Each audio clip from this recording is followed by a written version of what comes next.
It's Brandy from Crafting with Brandy.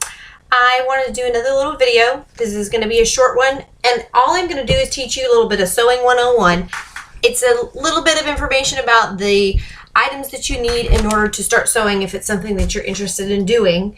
I do teach sewing classes occasionally, and the first thing I always go over are the tools. So I thought maybe we would talk a little bit about the tools, and maybe if I have a few minutes I can go into the pattern. I'm going to try and keep this as a short, like 3 to 5 minute video. So first thing you need, scissors. Typically scissors are like your #1 thing. People are very adamant about their scissors, which ones they like and don't like. There's all different kinds. I don't have the most fancy kinds of scissors by any means, but it is very important when you buy your scissors to not use them to cut other things. You should have a separate pair of scissors, which I have different colors for different things. This one cuts paper and patterns and that type of stuff. This one is for my fabric, and then I use this one for other things, elastic or, you know, stabilizers or whatever else I have. So these are just standard scissors, sewing scissors, and you can sharpen them and keep good care of them, but definitely label them so that you know which ones are which. Scissors, pinking shears. This is something you would use. See, it has the little zigzaggy edge. These are good if you're like, I make those little Parker pants shorts and some other different patterns, and when I finish them, if I don't use my serger, which is that machine back over there, then I use this. You just, after you sew it, you can zigzag cut the edges with your pinking shears, and it keeps it from fraying and having all those strings hanging off of your fabric. So I've got that, and then of course there's different types of rotary tools that are great. These are great for cutting out patterns, cutting stabilizer, great for cutting tulle. If you're doing tutus, just cut tulle over and over again. Lots of different kinds. They have different scissors too.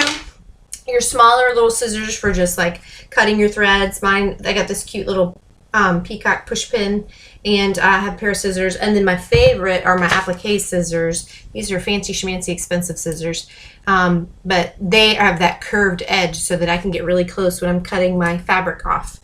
So there's that. Do y'all know what this is? It's just a sewing gauge. Helps you measure your hems. This moves back and forth. It helps you measure your hems. It's got a ruler on it. I have another version. It's just a clear one, which is great for appliques. You can use that. You've got, you know, favorite tool, sewer's favorite tool, the seam ripper, right? Gotta have a seam ripper. There's different types of pens and pencils that we use when we sew. These are your iron-on, so you can iron off, I guess. They're erasable. You use these. I use these to mark the back of my shirts when I applique, and then once I iron them when I'm all done, then it just erases the ink marks. This one's water soluble. I use these occasionally for my pants patterns when sewing, to do my to mark all of the locations that I have to attach things or mark things for where they go together, and where the folds are. And then when you're done and you wash your pants, it washes out, or you can just spray it with water and it washes out. Those are great. If you use tracing paper, this is like my mom's tracing paper from a long time ago. I still use it. It's yellow. It's got like wax crayon feel to it. There's some white kind. You might want to get one of these little rotary tools.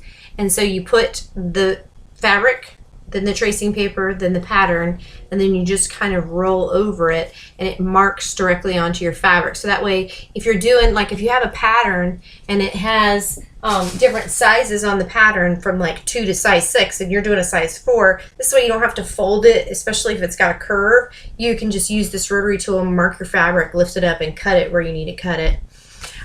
So that's a great tool to have. Lots of different things. You got different needles. I might do a whole thing on needles because there's all different kinds. You can't just use the same needle in your machine for everything.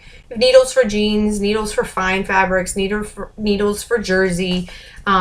Just like you would change your threads, the thickness of your thread or the type of your thread for what you're sewing, you need to change the needle to match it so that it slides properly and can get through the fabric, the thickness of it, the size of the hole that the thread goes through.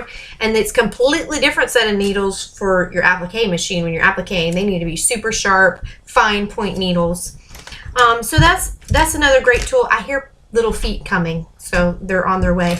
It's already about 5 minutes in, so I guess those are some tools that I've gone over. I'll probably do another video with some more tools. Sam, you want to say hi? forgot to get me a Twinkie. I forgot to get him a Twinkie. So we're going to have to come back to this. Bye.